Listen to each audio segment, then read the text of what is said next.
To repair or not to repair? That is the question. You're listening to Home Seller's Advantage. I'm your host, Aaron Zapata. And I'm your other host, Todd Anderson. We are the Bald Brothers team at Impact Realty Group with Real Broker, and we are here to give you the Home Seller's Advantage. You can find us online at www.baldbrothers.tv. Again, that's baldbrothers.tv. Or you can call us at 833-305-BALD. That's 833-305-2253. Welcome back to the Home Seller's Advantage. To repair or not to repair? You know, are we talking about our hair? Oh, I forgot we put this on. You know, It's these totally not repairable, okay? Not repairable. No. That's why we're the Bald Brothers The team. follicles will stay empty. We are follically challenged. Yes. I hear that there is an entire industry dedicated to hair regrowth in Turkey. Yeah, people travel out of country to get their implants, hair, whatever you call it. Yeah. The hair transplant. Transplant, that's what it is. Is it a transplant? I don't know what it is. I don't know what it is. We're not investigating it, obviously. I've never been remotely interested in it, so. Yes, and we're not traveling remotely to go get it done. And, if we were to do that, it would completely ruin our brand. It would. We'd have to be known as the Hairy Brothers. Formerly Bald Brothers team. Yeah. Not that people haven't done that, like formerly known as, But that would not work for us. We are authentically bald, and we're proud of it because God gives and he taketh away. But what are we talking about We're so today? proud of it that we cover our bald heads with fake hair. That was a great opportunity for us to go with that today. So, you're a home seller and you're selling your home, and in the process of selling the home, you're going to get a request for repairs. And we want to talk about that kind of in detail today. Most of the time, 90% of the time, 95% of the time, you're going to get a request for repairs. 95.4% of the time, you're going to get this. 99.9, because we can't go 100%. Yeah. Because it's not 100%. Anyways, a lot of the times, most of the time, nearly all the time, as Todd would like to tell you, you're going to get this request for repairs. And when you do, you're going to have a decision to make. Typically, the request for repairs comes through in the form of asking the seller to actually do the repairs. Mm-hmm. Now, if you're in California, you should know this. Your purchase contract already states the home is sold as is. So why do we get this request for repairs? Yeah, well, it's as is, as the buyer saw it when they bought the property. Yes. The buyer has a period of due diligence where they have the right to inspect the property. Every buyer should have that right. It's only the right thing to do. By the way, having the buyer do that helps you as the seller avoid them coming back and saying, we didn't know this. Well, no, you did your own due diligence. You did your own inspection. So you need, as the seller, you need to make sure that you allow the buyer to do their inspections. But when the buyer does his or her inspections, every single inspection report will come back with something deficient in the home, even if it's a brand new build. An inspector's job is not to go in and say how great the home is. They're there to find holes or to find problems with the property. So when the buyer finds that, they find out new information that they didn't know before. Oftentimes it's very small things, but sometimes they might be more major issues. And define major issue. It might be not a major issue to you as a seller, but to the buyer, it is a big issue. Now, when you get a copy of this home inspection, you have to realize, it's not an attack on you. Okay.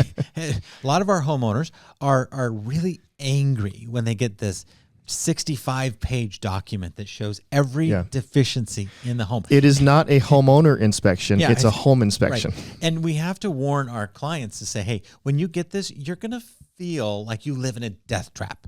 And you realize that's the buyer's inspector's job. Somehow you have survived the last 10 to 20 years living in this death trap of a home. You lived there successfully, and now this new buyer's coming in saying, I can't believe everything's wrong with the house. Yeah. And I understand the initial gut reaction, the knee-jerk reaction is I am so offended. Okay, the buyer's inspector's job is to poke holes in your house. Mm-hmm. Okay, not literally holes, but to find every deficiency and to report on it. They're on the hook for liability if they miss something. So they're going to put everything in there. Yeah. And they start from the roof and go under the house if there's a crawl space. They go and look at everything that they can. They plug in stuff in the outlets. They turn on the dishwasher. They turn on the heating and air conditioning system. They measure airflow, temperatures. They go throughout and they find everything. Stuff that you as a homeowner never think to do most of the time. Mm-hmm. So that's kind of the home inspection and why it comes back with these huge Yeah. list of deficiencies. And what does a buyer do at that point? They draft a request for repairs. but it's as is, Todd. It's as is. And I want to make that point again. Mm-hmm. There's a new definition of as is. Yeah. And Todd and I were sitting, I don't know if you were with me or if I was there alone, but we were, I think it was a Zoom meeting with our association attorney.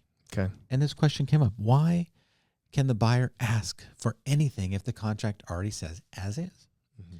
And he said, much to my shock, well, we have a new definition of what as is means. We had the previous definition when they walked through, oh, this house looks beautiful. And now we have a new definition of what as is means because now we have all the defects Mm-hmm. exposed. So therein lies the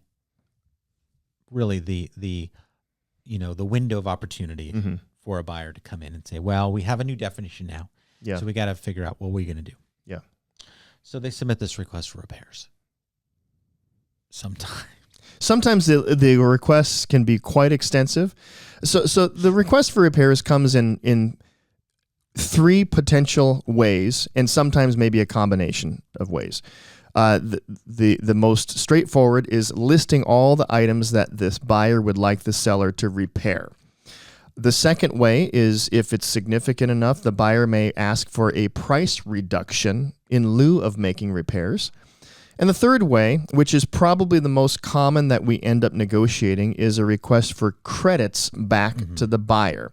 Now, this does not mean that the seller writes a check to the buyer at the close of escrow. No, through escrow, that is credited back to the buyer for any of the buyer's closing costs. And so they're not getting cash in their pocket. It's basically going back to them at closing. Now, it can also be a combination. You might say, the buyer might say, hey, I want you to repair these items and give me a credit or a price reduction. So there might be a combination of those items, but I think it's easiest for us just to deal with the three distinct items: request for actual repairs, price reduction, or credit. Let's tackle the easy one, the price reduction. Mm-hmm. If you do choose to do a price reduction, basically that satisfies the request and you all sign a piece of paper that says the prices have been reduced. Of course, if you're paying a commission and all your fees, those drop down a little bit in proportion to the amount that you drop the price. Yeah. So typically it's nominal, but yes, all of those associated fees will also reduce. So sometimes sellers do that. Sometimes buyers want that because it lowers the sales price, which then lowers taxes, the property taxes. So that is sometimes what happens. It's actually not very often though, because the other two alternatives just seem to be the way that most sellers go. And so let's tackle the direct dollar for dollar credit. Mm-hmm. And when we say dollar for dollar, they don't normally go out and get bids and send you 48 bids for all the items and ask you to cover the exact dollar amount. Normally, although sometimes they do that, but about less than 5% of the chance they're going to give you all of those. I've only had like one or two where they give you like 19 different estimates. Mm-hmm.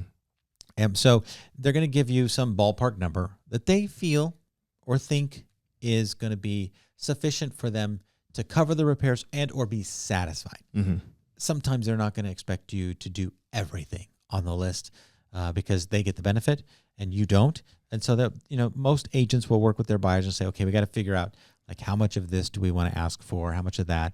And so they're coming up with some number that they feel is a good number and they'll submit that. Instead of saying, we want you to repair anything, there's going to be, let's go with the dollar amount credit. Yeah. That is what we see most of the time. Mm-hmm. Every once in a while, I should say that's a more recent development in the last couple of years where people want the credits and just take the credits. Yeah. A lot of times that credit is used not to do repairs, but actually to buy down the interest rate.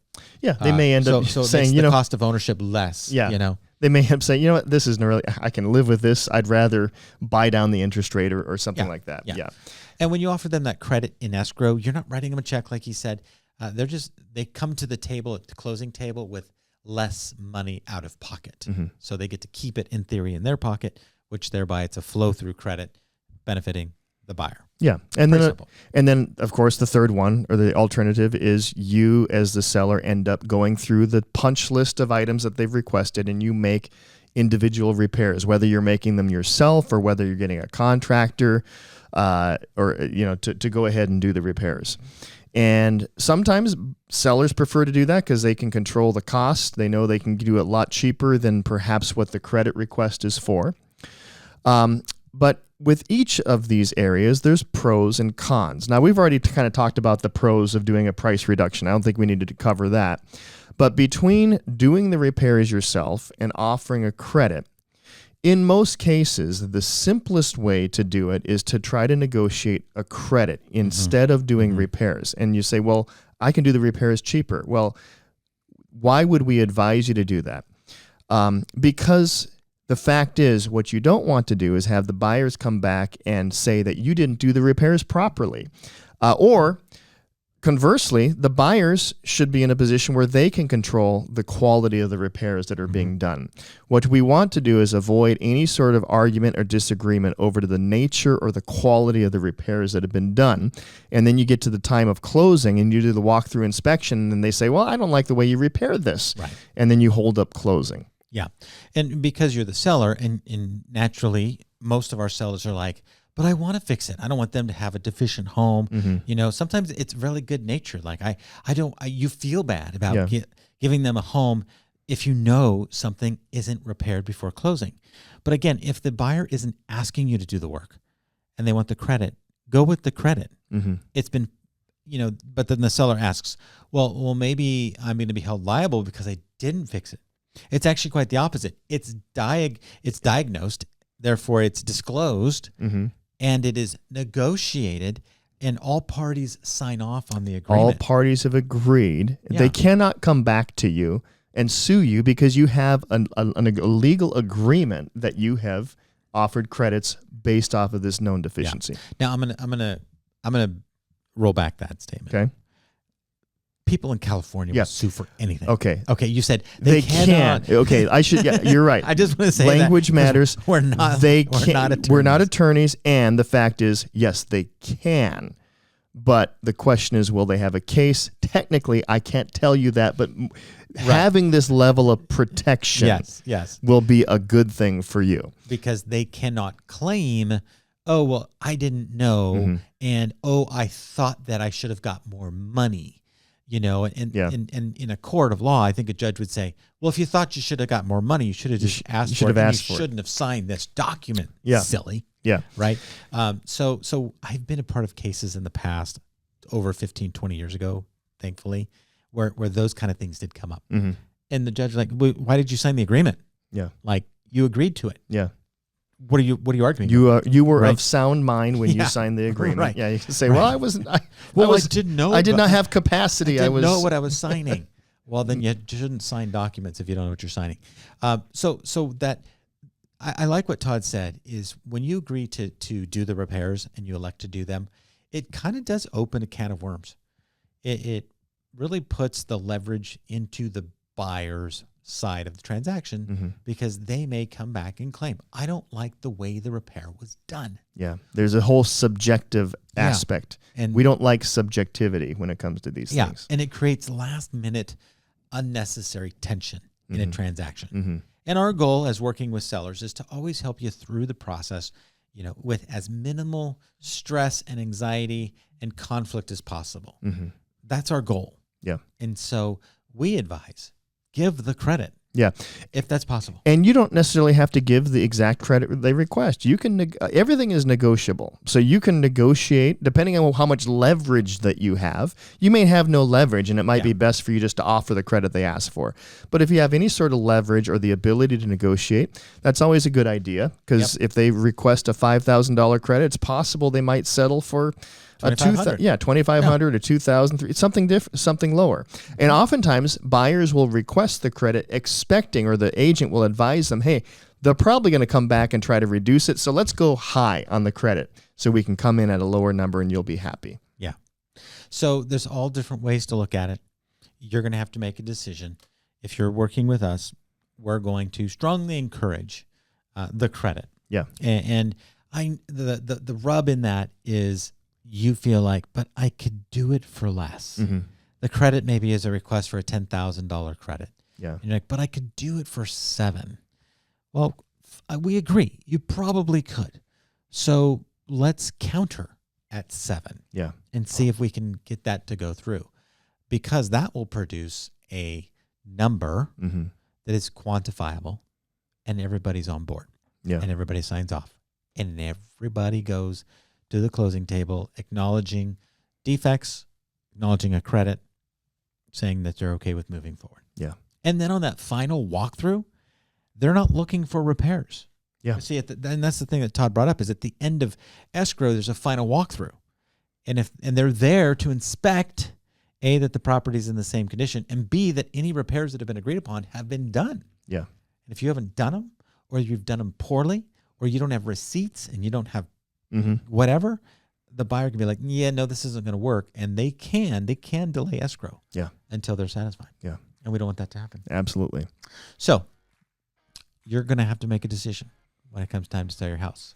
And the most important decision is who you're going to hire. That's right. You're going to have to make a decision. I was going to say, and you should work through that with your realtor, and your realtor should be the Bald Brothers team. Right. And you can get a hold of us at 833-305-2253. That's 833-305-2253. That 2253 spells bald on your phone.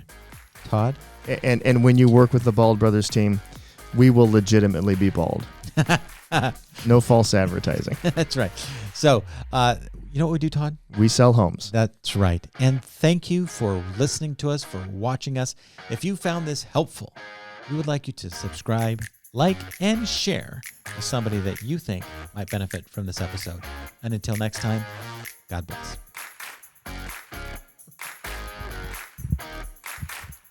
Good. I can't believe you took off your hair so fast. I was going to... Thanks for listening to the Home Sellers Advantage. The Bald Brothers team is a licensed DBA of Real Broker, licensed by the California Department of Real Estate, number 02022-092. Again, we do not give any real estate, legal, or financial advice. If you'd like to reach out to us, you can call us at 833-305-BALD, or you can reach us online at baldbrothers.tv. Equal housing opportunity.